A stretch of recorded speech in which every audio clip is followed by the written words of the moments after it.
The earth appears solid, stable, silent. But that feeling is an illusion. Beneath our feet, there is a planet in constant motion. A world where invisible forces slowly build up, over decades, centuries. Until, in seconds, everything changes. Earthquakes that make cities shake. Volcanoes that awaken after centuries of silence. Giant waves that cross entire oceans. And there is a place where all of this converges. A colossal belt that surrounds the largest ocean on the planet. A region responsible for most earthquakes, for the majority of active volcanoes, and for some of the most destructive natural events ever recorded by humanity. This place is known as the Pacific Ring of Fire. But what is it really? Why is this region so unstable? And is there truly a risk that something much greater, something out of control, could happen? Throughout this video, you will understand how the Earth's interior works, why the Pacific concentrates so much energy, and how forces we cannot see shape continents, oceans, and even the fate of entire civilizations. Nothing here is conspiracy theory. Nothing is cinematic exaggeration. Everything you are about to hear is based on real science, geological observations, and facts that show that the planet we live on is far from motionless. And the more you understand the Ring of Fire, the more you realize that Earth is not just a place where we live. It is a living system. Before we continue, leave a like and subscribe to the Mysteries of the Unexplored channel, because here you go beyond the surface and understand the real mysteries of our planet, without sensationalism, without myths, just knowledge that changes the way you see the world. Now take a deep breath. Because what happens beneath the Pacific Ocean is far more powerful than it seems. Imagine observing planet Earth from space. At first glance, it appears stable, silent, almost motionless. But beneath this calm appearance lies a living, dynamic, and extremely powerful system. Nowhere does this internal force manifest itself as clearly as in what is known as the Pacific Ring of Fire. The Ring of Fire is not a specific location, nor an isolated phenomenon. It is a vast geological zone, approximately 40,000 kilometers long, that encircles nearly the entire Pacific Ocean. This belt crosses continents, oceans, and entire archipelagos, connecting regions that, at first glance, seem to have nothing in common, yet share the same geological destiny. From the southern tip of South America, along the west coast of North America, up through Alaska, across Japan, down through Southeast Asia, and reaching as far as New Zealand, the Ring of Fire forms a kind of deep scar in the Earth's crust. The name may sound almost poetic, but its origin is quite literal. Ring, because it forms a great arc around the Pacific. Fire, because it hosts the greatest concentration of active volcanoes on the planet. But contrary to what many imagine, this region is not constantly erupting. The fire is not visible at all times. It remains hidden, stored deep within the earth, waiting for the right moment to be released. The term began to be used in the early 20th century, when geologists noticed an unsettling pattern. Most of the world's major earthquakes and volcanic eruptions always occurred around the Pacific. It was no coincidence. It was a system. The Ring of Fire is, essentially, the point of contact between the Earth's incandescent interior and its solid surface. It is there that the planet reveals how it truly works from the inside.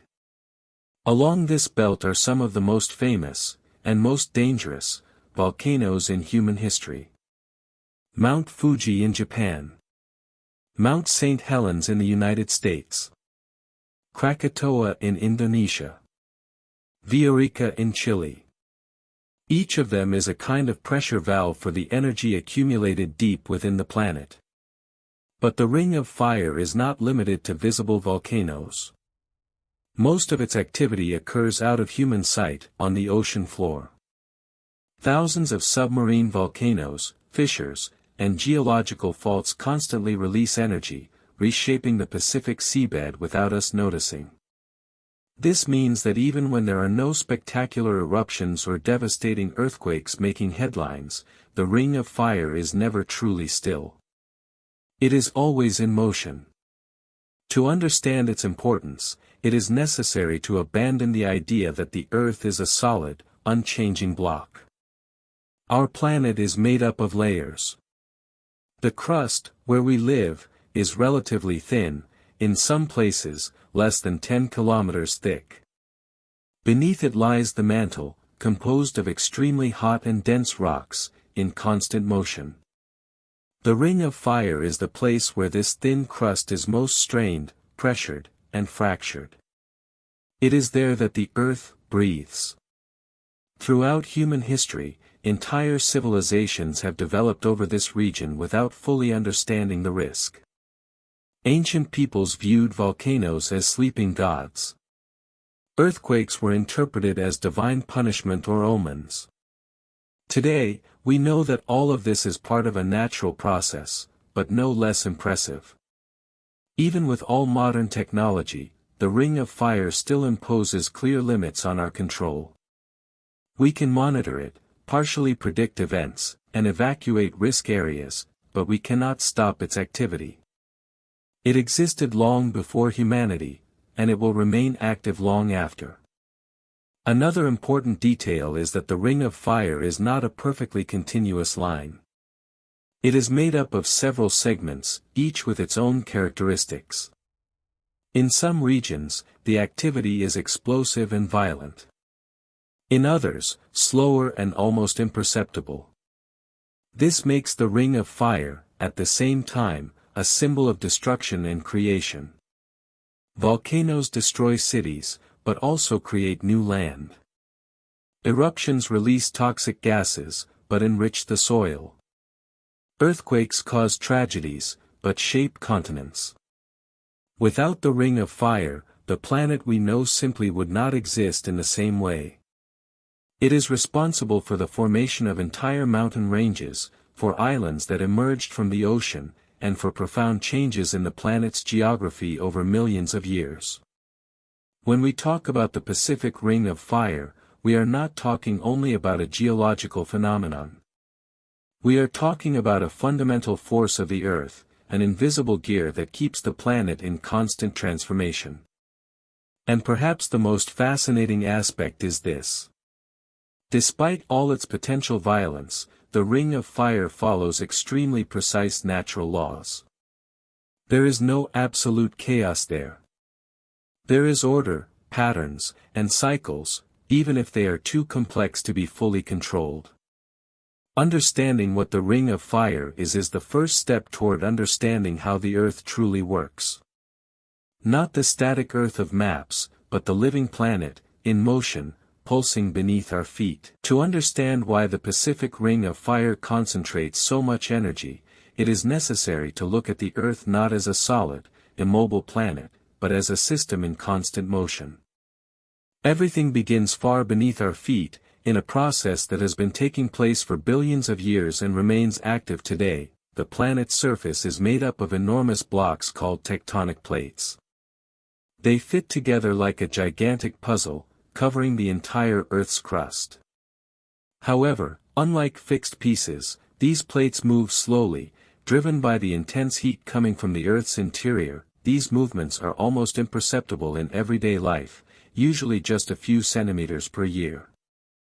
But over thousands and millions of years, they accumulate an enormous amount of energy. The Ring of Fire exists because the Pacific Ocean is surrounded by zones of contact between tectonic plates, and for the most part, these contacts are of the most violent type that exists, subduction zones. Subduction occurs when a denser tectonic plate, usually oceanic, slides beneath another plate, sinking toward the Earth's mantle. This process is not smooth. It involves extreme friction, colossal pressure, and extremely high temperatures. The Pacific Plate, the largest oceanic plate on the planet, is constantly colliding with continental plates and other smaller oceanic plates. Instead of pushing continents apart, as happens in the middle of the Atlantic Ocean. In the Pacific the opposite occurs. The plates collide and one is forced downward. This is the first reason for the intense activity. As the subducted plate sinks, it begins to heat up and release water and gases trapped in its minerals. These elements lower the melting point of the mantle rocks above, causing part of this material to melt and turn into magma. This magma is less dense than the surrounding rocks. Slowly, it rises, seeking faults and fractures in the crust. When it finds an outlet, it forms a volcano. That is why the volcanoes of the Ring of Fire do not appear at random. They follow an almost mathematical pattern, aligned along the edges of the tectonic plates, but volcanoes are only part of the story. When two plates move, they do not always slide smoothly. Often, they become locked against each other, accumulating tension over decades or centuries. The pressure builds silently, until the rock can no longer withstand it. At that moment, an earthquake occurs. The accumulated energy is released in seconds, causing the ground to shake violently. The longer the build-up time, the greater the potential energy release. That is why the strongest earthquakes on the planet tend to occur precisely along the Ring of Fire. In some regions, such as the coast of Chile or Japan, this dynamic is especially intense.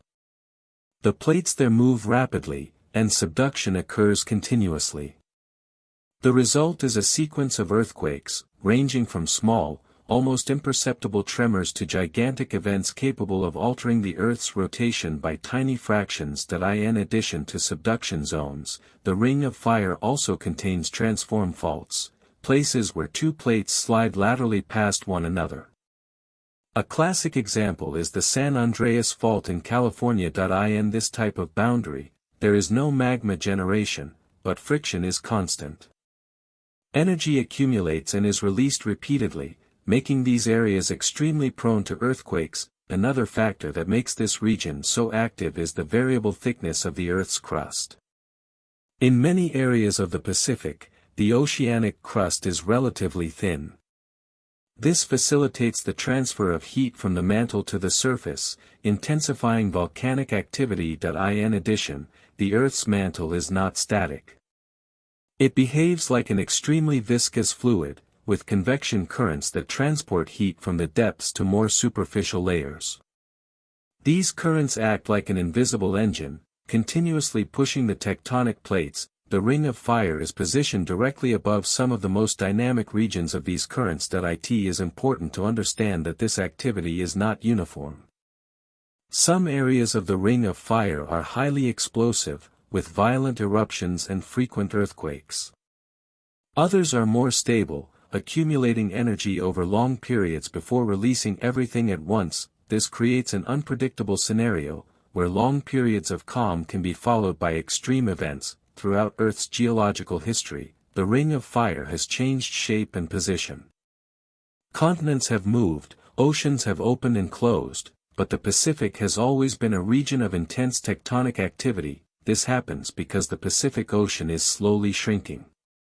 While the Atlantic expands, the Pacific loses area as its oceanic plates are consumed in subduction zones.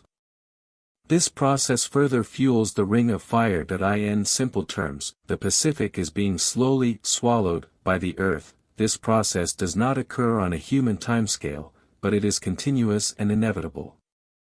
With each earthquake, with each eruption, a small part of this mechanism is set in motion. Another fascinating detail is that the activity of the Ring of Fire even influences the climate and the atmosphere.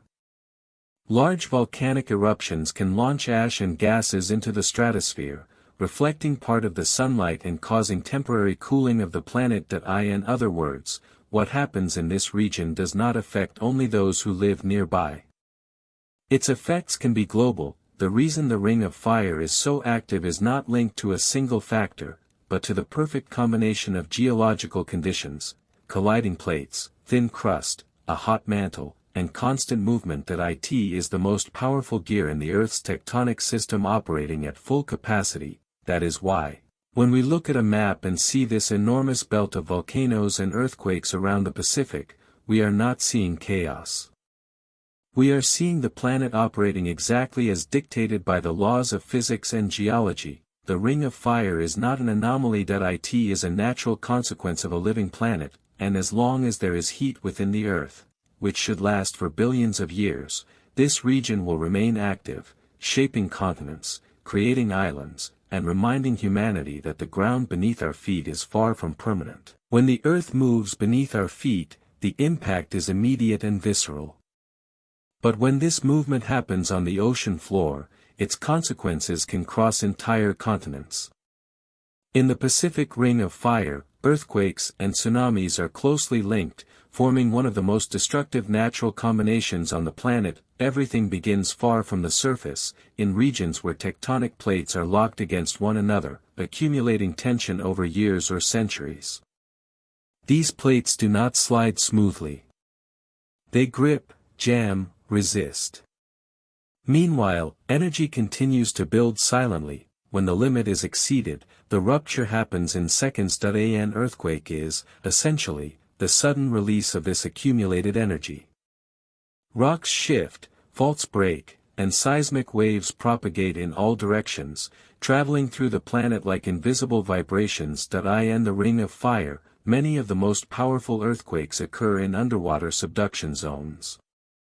This is where the danger multiplies. When one tectonic plate sinks beneath another on the ocean floor, the movement can cause a vertical displacement of the seabed. Even a rise of just a few meters, across hundreds of kilometers, is enough to push an enormous mass of water upward. This is the birth of a tsunami. Unlike ordinary ocean waves, tsunamis are not caused by wind. They are energy waves that propagate through the entire water column, from the seafloor to the surface. In the open ocean, a tsunami can pass almost unnoticed. Its height may be less than 1 meter, and ships simply rise and fall gently, unaware of the danger approaching, but the speed is astonishing. A tsunami can travel at more than 700 kilometers per hour, crossing entire oceans in just a few hours. During this journey, it carries an enormous amount of energy, almost invisible until it nears the coast. When the wave reaches shallow waters, everything changes. The base of the wave slows as it touches the seafloor, while the upper part continues moving forward. The energy compresses, and the wave's height increases rapidly. In seconds, a nearly imperceptible rise in the open ocean can turn into a wall of water dozens of meters high. This is the moment when the tsunami reveals its true power. In the Ring of Fire, this sequence has repeated itself countless times throughout history. One of the most well-known examples occurred in Japan in 2011. An earthquake of extreme magnitude displaced the ocean floor, generating a tsunami that crossed the Pacific and struck the Japanese coast with devastating force. Entire cities were flooded within minutes. Structures designed to withstand earthquakes were simply not prepared for the force of the water, but this event was only one more chapter in a much longer story. In 1960, the largest earthquake ever recorded, in Chile, generated tsunamis that struck Hawaii, Japan, and even the west coast of the United States. The energy released was so immense that the entire ocean responded. These events reveal an uncomfortable truth. In the Ring of Fire, a local earthquake can turn into a global disaster. Not every underwater earthquake generates a tsunami. For this to happen, the movement must be primarily vertical and involve a large area of the ocean floor. Even so, the unpredictability makes the region extremely dangerous. Another aggravating factor is the depth of the oceans in the Pacific. Some of the deepest trenches on the planet, such as the Mariana Trench, are directly linked to the Ring of Fire. In these regions, tectonic plates sink at steep angles, creating ideal conditions for major displacements. In addition, the Pacific is surrounded by a large number of islands and densely populated coastlines. This drastically reduces the response time between the earthquake and the arrival of the waves. In some cases, coastal populations have only minutes to react. Over time, humans have learned to recognize natural signs of an imminent tsunami. The sudden retreat of the sea, for example, is one of the clearest indicators. When the ocean rapidly pulls away from the shore, it is because an enormous mass of water is being drawn back before returning with full force. Unfortunately, there is not always time to react. That is why countries located along the Ring of Fire invest heavily in early warning systems. Networks of seismic sensors, ocean buoys, and satellites constantly monitor the seafloor for signs of displacement. These systems do not prevent tsunamis, but they can save thousands of lives by providing precious minutes for evacuation. Even so, the relationship between earthquakes and tsunamis remains one of the most feared expressions of Ring of Fire activity. While earthquakes reveal the raw power of the Earth's crust, tsunamis show how this energy can be transferred to another element, water. Amplifying its reach and destruction. It is a reminder that the Earth's natural systems are deeply interconnected. What happens inside the planet can, within hours, affect coastlines thousands of kilometers away. In the Ring of Fire, the ocean is not merely a passive setting. It is an active part of the system. Every underwater earthquake is a potential trigger. Every geological fault on the Pacific seafloor carries the possibility of a chain reaction, and although science has advanced enormously in understanding these phenomena, we are still far from being able to predict exactly when and where the next major event will occur. All we can do is observe, measure, and try to understand, because, in the Pacific Ring of Fire, the line between stability and catastrophe can be crossed in seconds. The idea that the Pacific Ring of Fire could explode all at once is one of the most common, and also one of the most frightening. It appears in movies, sensationalist documentaries, and theories spread across the internet. But when we look at what science actually says, the answer is clear: no, this cannot happen. Still, understanding why this is impossible is just as fascinating as the question itself. The Ring of Fire is not a single, continuous, or connected structure like a solid ring. It is a collection of hundreds of independent geological systems, spread over thousands of kilometers. Each volcano, each fault, and each subduction zone operates with its own rhythm, its own dynamics, and its own history of activity. There is no central trigger capable of activating the entire region simultaneously. For all the volcanoes of the Ring of Fire to erupt at the same time, millions of kilometers of the Earth's crust would need to respond in a synchronized way to a single stimulus. This would violate basic principles of geology, physics, and the behavior of materials under pressure. The energy inside the Earth does not behave like a bomb. It dissipates gradually, being released at specific points where pressure reaches its limit. Each volcanic eruption is, in fact, a relief mechanism. When a volcano becomes active, it reduces the local pressure of the magmatic system. This decreases, rather than increases, the chance of simultaneous events in distant regions. Instead of triggering a chain reaction, an eruption tends to decompress the surrounding system. The same applies to earthquakes. A major earthquake releases a huge amount of energy accumulated over decades or centuries.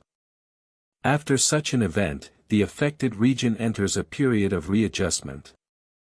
Aftershocks may occur, but the main tension has already been dissipated. This means that large events temporarily reduce the risk in that specific area, even if they increase attention and the perception of danger. Another important point is geological time. The processes that fuel the Ring of Fire operate on scales of thousands and millions of years.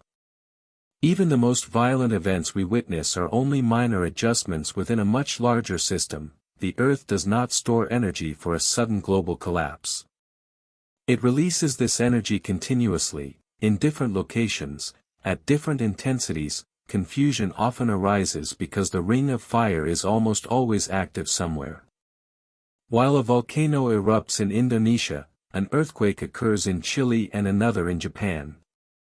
To an outside observer, this may seem like a growing, almost synchronized pattern, but statistically, this is expected. When you have a region responsible for about 90% of the planet's earthquakes and 75% of its volcanoes, there will always be something happening there. That does not mean the system is about to collapse. Another common myth is the idea that a major eruption could activate all other volcanoes in the Ring of Fire.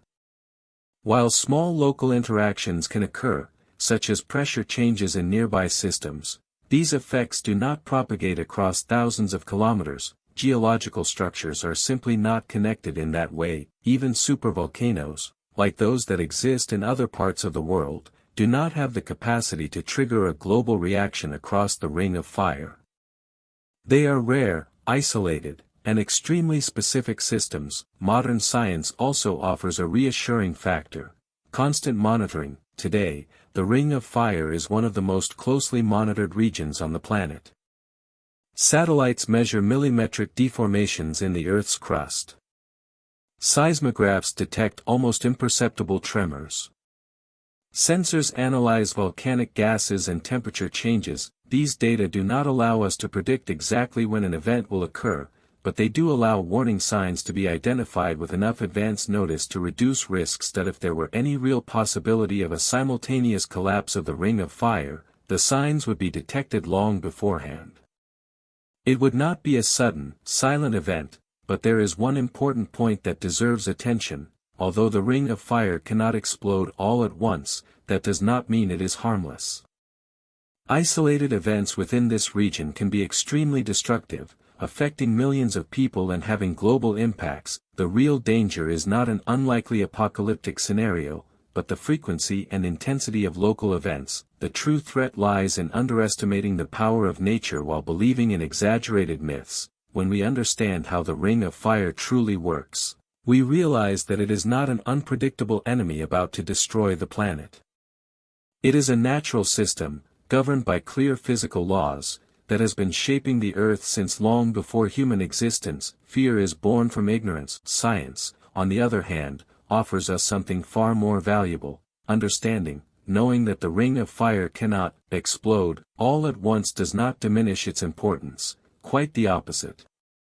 It allows us to focus on what truly matters: preparation, monitoring, and respect for natural forces, because the true mystery of the Ring of Fire is not whether it will destroy the world. It is how a planet so dynamic manages to remain habitable for billions of years, releasing its energy little by little, without ever stopping its transformation. And it is precisely this silent dance between stability and chaos that makes the Pacific Ring of Fire one of the most fascinating expressions of nature. After everything we've seen, one thing becomes clear: the ground beneath our feet was never truly still. The Pacific Ring of Fire is not an enemy, nor a sign of the end. It is proof that the Earth is alive, breathing, transforming, adjusting, exactly as it has done for billions of years. While cities grow, while oceans seem eternal, invisible forces continue to work in silence, shaping the planet little by little. Not to frighten us, but to remind us that we are part of something far greater than ourselves. Understanding these processes does not make us invincible, but it makes us aware, and awareness is the first step toward respect. That if this video changed the way you see the planet, if at any moment you stopped and thought, "I've never seen the Earth this way before," then that is exactly the purpose of Mysteries of the Unexplored. Here, we don't talk about mysteries to create fear. We talk about mysteries to awaken curiosity. So if you want to keep exploring what exists beyond the obvious, subscribe to the channel, leave a like, and share this video with someone who also enjoys understanding how the world really works.